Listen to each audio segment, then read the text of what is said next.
We interrupt this look at the Northwestern game for Joel Klatt saying he thinks Oregon can win it all and gives Dante Moore an insane level of praise.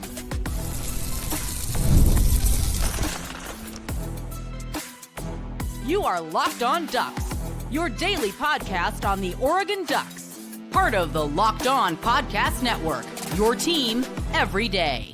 Yes, it is that time once again for Locked On Ducks. I'm your host, Spencer McLaughlin. Thank you all so much for making this your first listen or your first view of the day. It's part of the Locked On Podcast Network, your team every day, and your number one source to stay up to date with the Ducks. Shout out to my everydayers out there. Keys to getting a big win.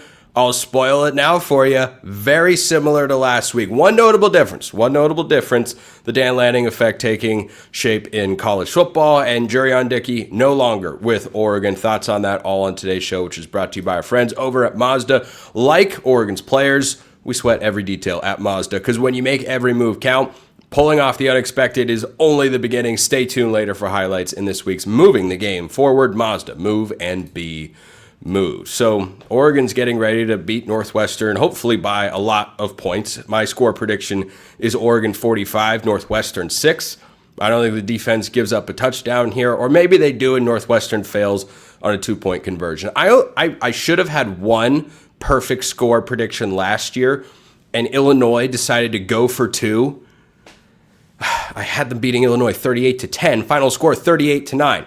Maybe that comes to fruition this week, but I think Oregon wins. I think Oregon covers the 27.5 number is what it's at FanDuel as I'm recording this show, because I just don't think that Northwestern has really any advantage in this game other than geography, and they don't have a full home stadium behind them as well. It's an early kickoff for Oregon, but like I talked about yesterday, the only thing that can slow Oregon down in this game is Oregon. Self-inflicted wounds, sloppy turnovers, poor play, penalties, stalling offensive drives, keeping drives alive.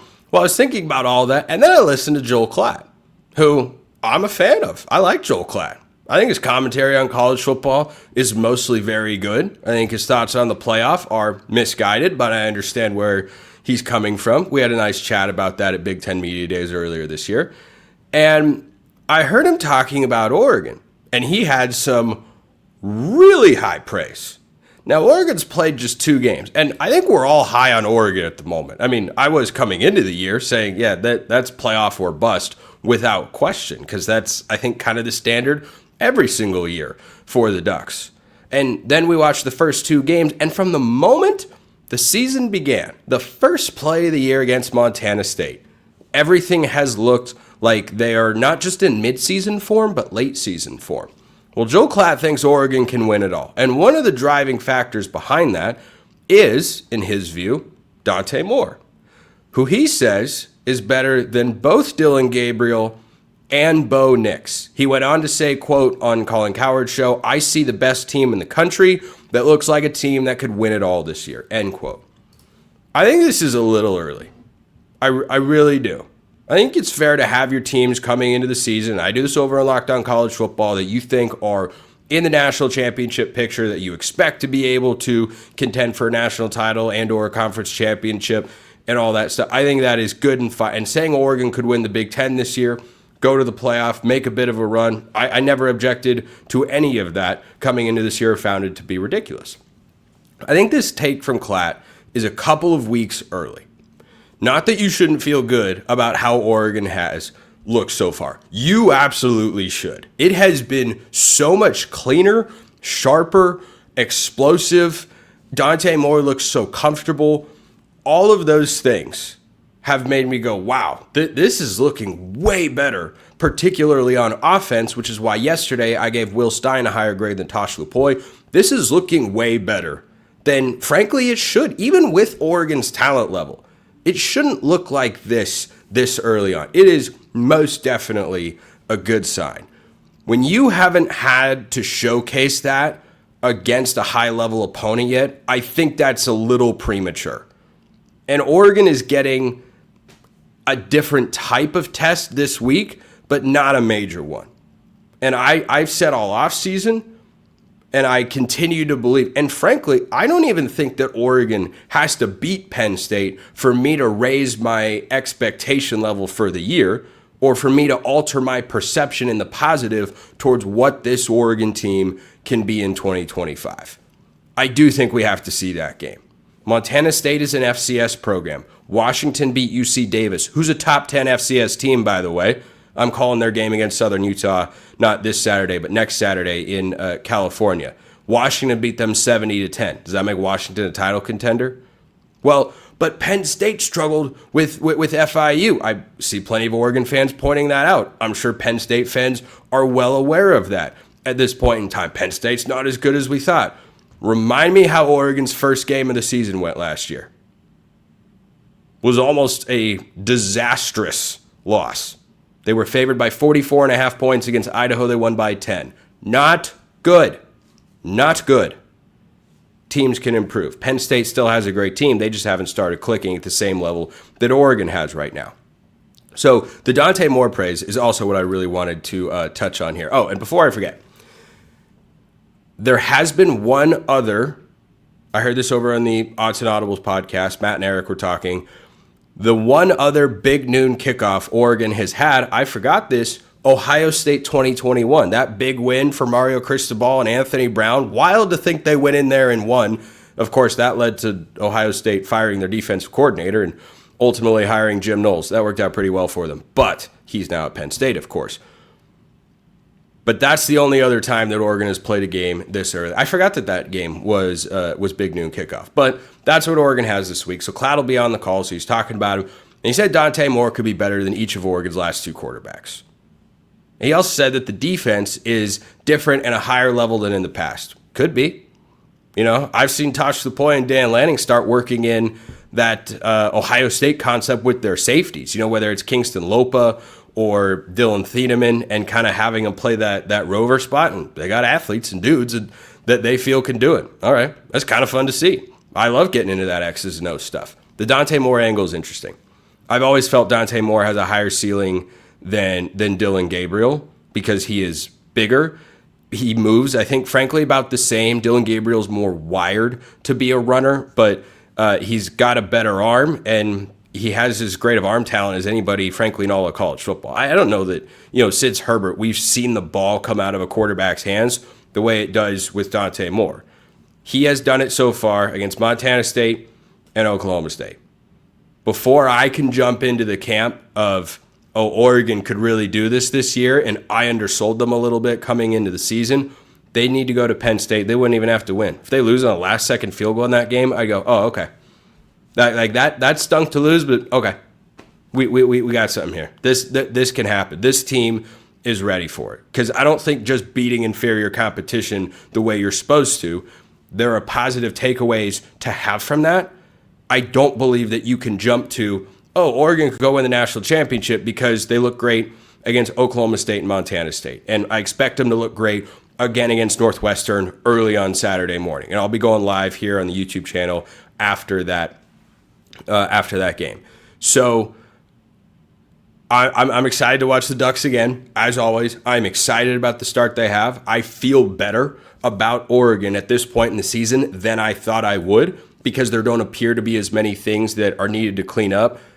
I think that you just have to reserve that one level of Oregon can be one of those teams in college football this year or have that kind of season for, let's see if they can. And last year, by the way, I felt the same way in a matter of speaking about until the Ohio State game. Because it was, you struggled with Idaho and Boise, and those shouldn't have been as close as they were. And sure, you played UCLA and Michigan State, but you weren't always perfect in those games. And yeah, you beat Oregon State and played well, but the first half wasn't great. And you had good results. You had reason to feel optimistic and solid about how they were doing.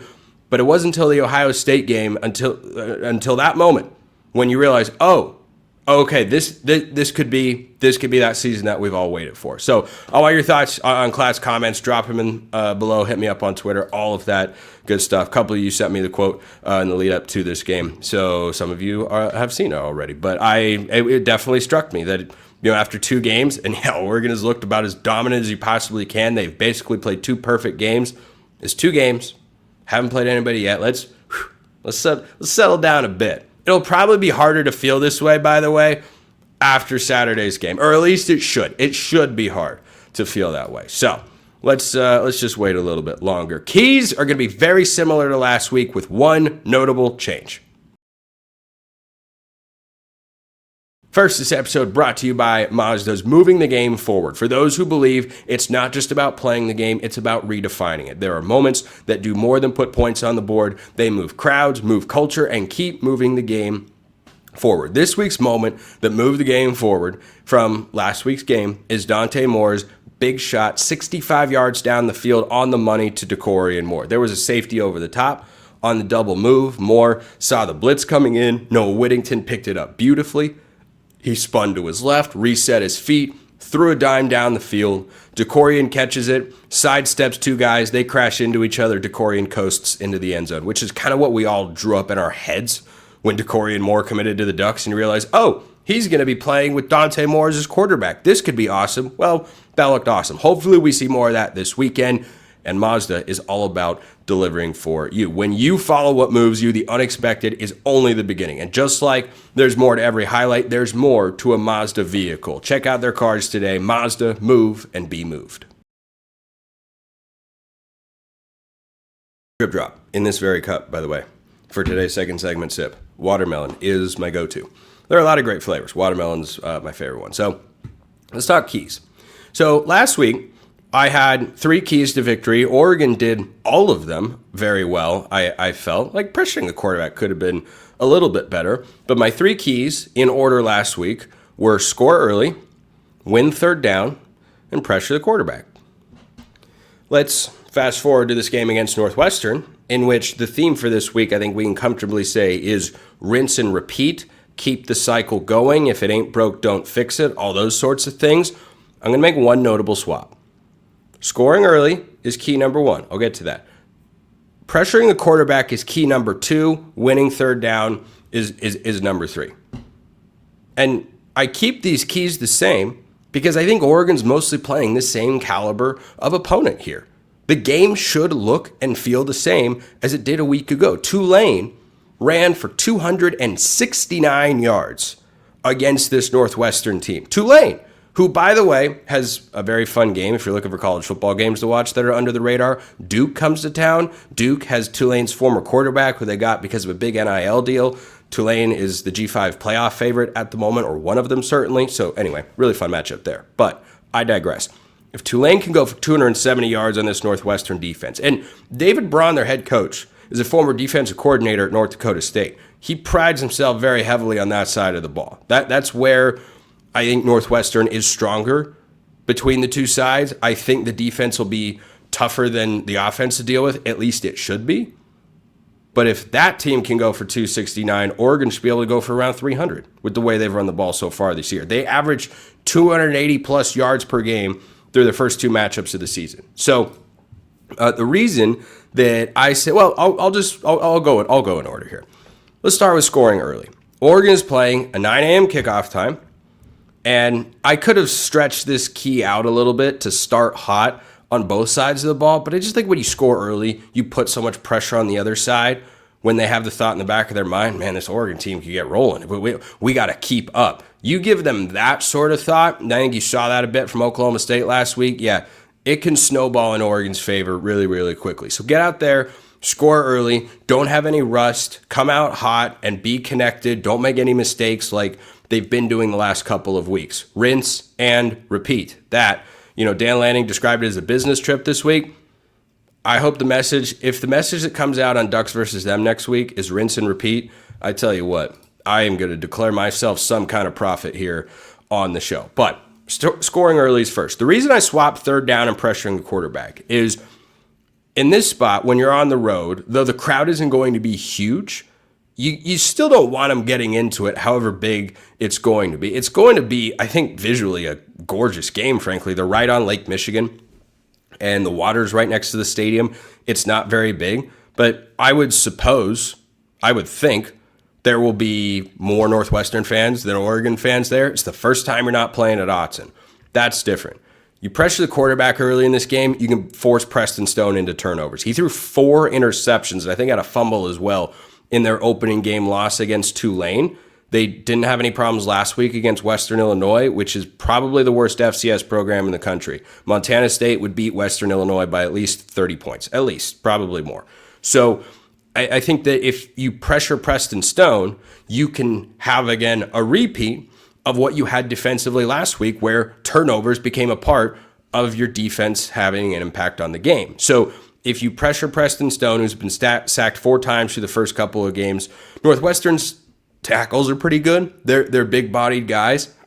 Let's see how the interior of the offensive line holds up as well. I think if you pointed to any, group or part of a group that can hold up the best against Oregon, you'd probably pick the tackles. But as we know, I am chair of the Amari Washington fan club. He could have a big game this week. The interior of the defensive line, I think, has looked really good. The linebackers have looked really good. Everybody has looked really good, quite frankly. So, pressure on the quarterback, that I think will lead to turnovers and also take the crowd out of it early. Because Preston Stone, with Cam Porter, their running back, being injured and out for the season, unfortunately, Preston Stone is their best opportunity to make plays, is him throwing the ball. And he can throw it. He's got a good arm. He might make a couple throws in this game that make you go, that was a really good throw. He might do that a couple times. He shouldn't be able to do it a lot. And if you make him uncomfortable, I think you force at least 2 turnovers. So then we get to winning third down. The reason I think this is important, David Braun is a defensive guy. Defensive coaches tend to have a certain identity about them. They tend to view football a certain way compared to offensive coaches per se, which isn't to say that this is universally true. I'm just saying, generally speaking. Defensive coaches tend to be a little bit more conservative, a little bit more, let's trust the defense, let's kick the field goal, let's punt the ball. Whereas Chip Kelly, back in the day, offensive guy, go, be aggressive, go for it on fourth down. As Brent Musburger famously dubbed him in the national championship game against Auburn, Dyer was down.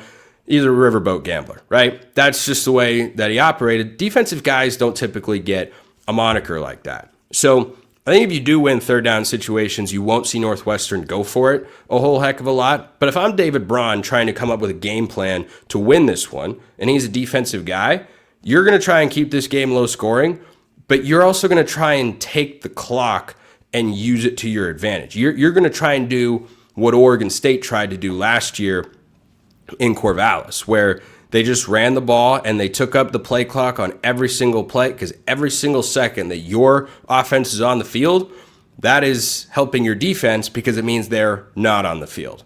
So you don't want Northwestern to have the opportunity to do that and reduce the number of times Oregon has a chance to create the explosive plays that we have seen over the first 2 weeks of the season at this point. So you get off the field on third down early on and give chances to your offense. I don't think Northwestern has the talent to consistently slow them down. They had an all Big Ten corner last year in Theron Johnson. He's on Oregon now. So keys, score early, pressure the quarterback, which I think can lead to turnovers, win third down, just like last week, man. Just like last week. I think you do those things, Oregon will be just fine. The Dan Lanning effect could be rearing its head again. So I got this from a Locked On Ducks insider for Spencer's scale of agreement. Oregon will not play a Mike Gundy coached Oklahoma State next year in Stillwater. Notice the phraseology.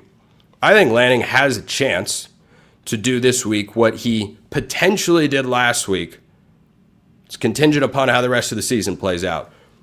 But 69-3 is one of the worst beatdowns Oklahoma State has taken in the history of their program. Mike Gundy's been there for a long time. That game could be used as a contributing piece of evidence to moving on from Mike Gundy as a head coach. You could see that with David Braun in Northwestern this week if Oregon comes out and absolutely blows them out. Now, if Mike Gundy is still there, maybe he won't want Oregon to come to town. Maybe they'll cancel the game and pay Oregon a check and say, hey, we don't want to do this. And Oregon say, well, we were willing to do it. And maybe that's the way it'll go, because then, if it's a one-way trip, I'm sure money would go in some direction there. But anyway, so I don't think it's out of the realm of possibility that Mike Gundy's either fired or they just buy Oregon out of the game. So let me throw a 6.5 on that one, and then coming into this game against Northwestern, you might look back one day and go, oh, David Braun isn't Northwestern's coach anymore. Well, what happened? Well, they got blown out by Tulane, then they got blown out by Oregon, and then their season kept spiraling. They went 3-9. It was going down. I mean, they were an 8-win team 2 years ago. David Braun was the 2023 Big Ten Coach of the Year. He took a program from 1-11 that fired a legendary head coach because of off-the-field matters, and then he went 8-5. That was pretty remarkable. And then last year they took a step back, and I don't think they have the talent to keep up with Oregon this week. They shouldn't. They shouldn't have the talent to keep up with Oregon this week. So, yeah, Oregon will not play a Mike Gundy coached Oklahoma State team next year in Stillwater. 6.5 on Spencer's scale of agreement. An unfortunate situation that I hope gets better. First, this episode brought to you by Drip Drop. If you're trying to stay on top of your routine, whether that's workouts, long days on campus, or staying focused on back-to-back classes, or the golf course, hydration's where it all starts, and that is where Drip Drop comes in. I have become a huge fan of Drip Drop really, really quickly.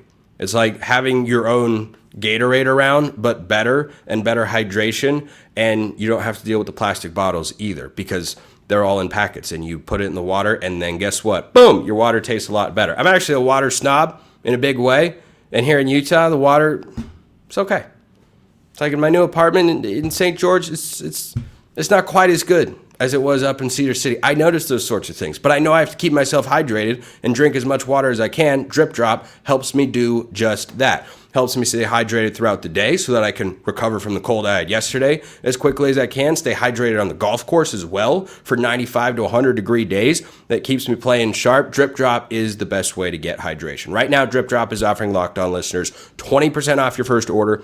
Just head to dripdrop.com, use the promo code LockedOnCollege. That's dripdrop.com, promo code LockedOnCollege for 20% off. Stock up now before the heat hits hard. Watermelon's the way to go, always. And let's talk about DoorDash as well. It's almost the weekend. Time to look back and crown this week's MVP on Who Delivered, powered by DoorDash, just like you can win every Saturday with DoorDash Streaks, saving more every time you order. These players delivered for Oregon when it mattered most. Let's start with Noah Whittington. My man has got 14 carries for 159 yards so far in the year. He's over 11 yards a touch. He looks as good as he has at any point in his career. Somehow, he's a fourth-year Duck. Isn't that crazy? I had an Oregon State friend of mine text me the other day when he realized Whittington was still around because I think he was catching the highlights, of which there were many of the Oklahoma State game, and he said, "No, Whittington is still there?" I said, "Yeah, it's kind of crazy." But guess what? The guy looks better than ever. Malik Benson delivered a big touchdown as well. That throw from Dante Moore, just so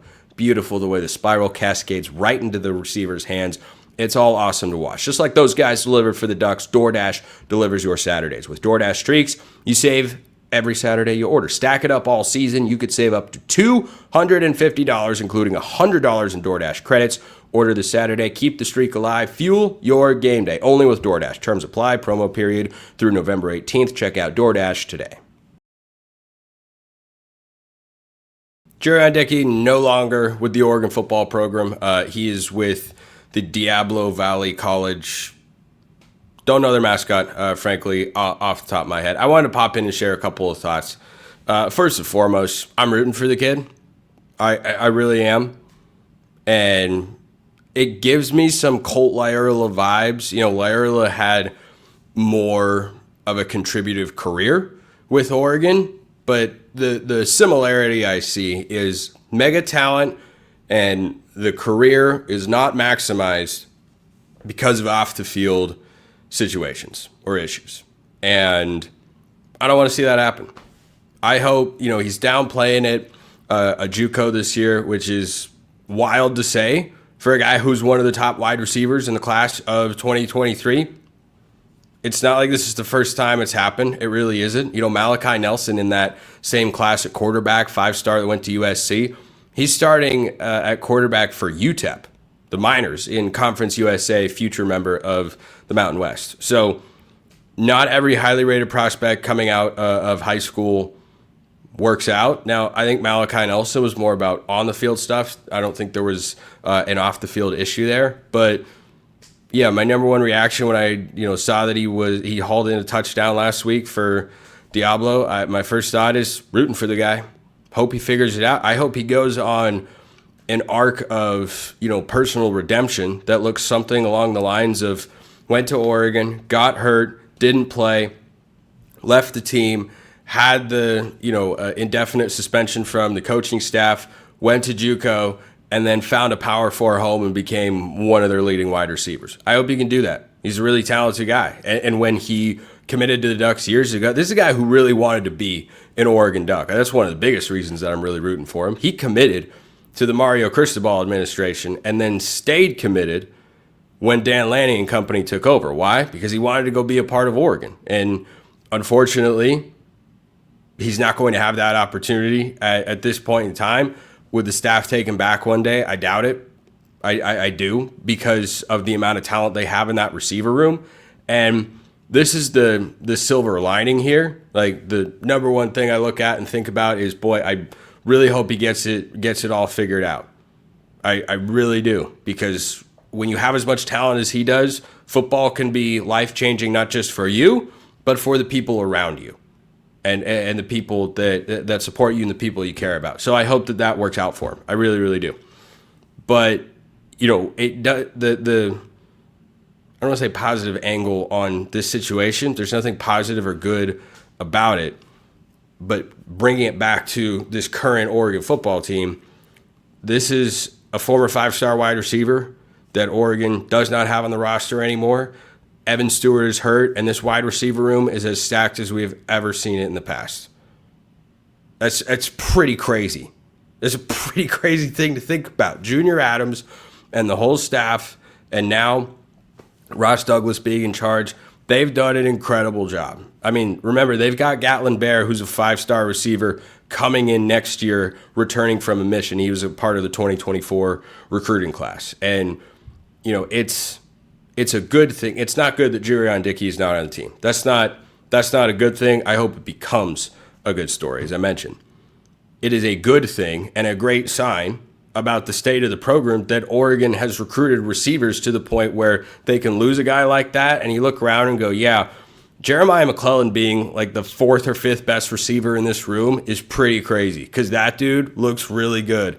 He looks explosive, I think even more so than he was coming out of high school initially, and he does a lot of things well. Like, I am bullish on the wide receiver room even without him there. So it's an unfortunate situation that I hope gets better, and I'm glad he's able to go and play football, and hopefully things can continue to progress forward for him. But he's just one of those former Ducks that didn't live up to the hype for this, that, and the other reason, and I hope it doesn't continue to spiral downward for him. I hope it trends up. I'm rooting for him. So I want to pop in and share thoughts on that. A couple questions to wrap today's show before I will talk to you next after the Northwestern game. Planning to go live, presuming I can figure that out. I should be able to. I'm not as tech savvy as you might think. I know how to do the things I need to know how to do to get you guys a show every day, but it doesn't mean I know how to do a lot of stuff. So, but I'll manage. Tem503 says, here's something I often think about. If defense wins championships, where's Iowa's?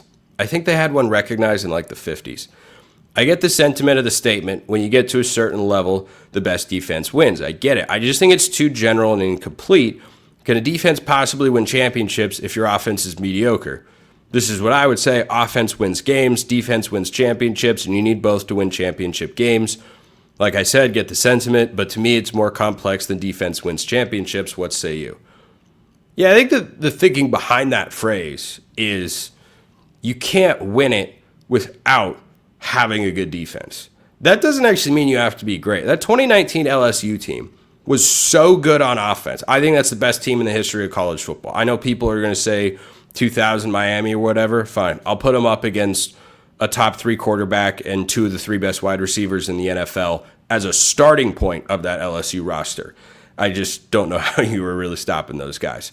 Offensive line was elite anyway. So they were so good on that side of the ball. Their defense didn't have to actually be elite. I'm pretty sure it was good. Let me pull up the stats real quick. But it's not what they were known for. The highlights were all about the offensive side of the ball. Jamar Chase had over 1,700 yards receiving, and Justin Jefferson had over 1,500 yards receiving. Think about that. Oregon's single-season receiving record is Troy Franklin with like 1,400 and some odd yards. Those two guys in the same year on the same team both had more yards than that. Absolutely, and totally insane. But defensively, I can't find their stats at the moment. I'm going to have to keep looking. But I just think that you have to have both sides of the ball that are at a certain level. But one side does have to be capable of going to that next gear. Both sides don't have to be all the way up there at the top. I think last year's Ohio State team actually did have that. You know, they had a bunch of returners on defense and some really talented recruits that had been in their system for a while, and they had a great coaching staff and all of that. But I think that the aspect of Ohio State that could more easily go to the next level was the offense. But I mean, they scored 21 points in the semifinal against Texas. You know, the defense scored 7 of those points. Jack Sawyer had the scoop and score on his old roommate, Quinn Ewers, the Texas quarterback. So, you know, we saw what the Ohio State offense could do last year, but the defense was also at a certain level to where, you know, they're capable of winning you a game every now and then. I think that you've seen some incredibly balanced teams, but go back to like the Stetson Bennett-led Georgia teams that Lanning was a part of. The defense was capable of being all the way up there, but sometimes your offense has to be at a certain level of production where they put up, what was it, 40, they needed 42 points to beat Ohio State in that semifinal before they went to win the national championship. Let me see, Ohio State, Georgia, national semifinal. 42-41. Yeah, so that defense that was historically good in 2021 and still one of the best that we've ever seen in 2022, give up 41 points. Why? Because Ohio State's offense was able to get to a certain level. So, no, the sentiment behind that moniker, defense wins championships, is you can't do it without having a good defense. And I do agree. You can't have one, ask Lincoln Riley, you can't have one side of the ball just be an absolute liability almost and go out there and win a national championship. And LSU's defense in 2019, by the way, I don't know why it's so hard for me to find the scoring stats in real time, but opposing teams allowed a 51% completion percentage and 344 yards a game. That is not a lot. That is really, really not a lot. So, yeah, the defense was definitely very good. No doubt about it for LSU. It was not anywhere near where the offense is. So, anyway, what say me to that question? That's what I say. Last one here, Valk385. Do you see Dante Moore coming back next year if he's not in the top 10 pick in the NFL draft? That wasn't phrased correctly on your part, but I get what you're going for. If he's not a top 10 pick, I mean, if he has a first-round projection, it is hard to get guys to come back to college. We saw that with Josh Connerly and Derek Harmon last year. I'm sure Dan Lanning and the staff would have loved to have those two guys in the trenches again this season.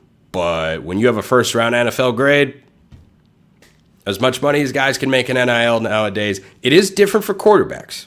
Is definitely different. You know, Quinn Ewers went to the NFL draft, wasn't taken until super late, and would have made more money had he stayed in college this year. But if Dante Moore keeps playing like this, if we see him pop against Northwestern, if we see him play himself into being, you know, a legitimate Heisman Trophy candidate in his first year starting, he could be a one and done if he's going to be a top 10 pick. But I'd say if he is projected to be anything inside the top 20, then it's a difficult conversation to have. But it might depend entirely on how the season goes. Bryce Betcher's probably not on this team right now if Oregon had won the national championship last year. I'm pretty sure he's said as much.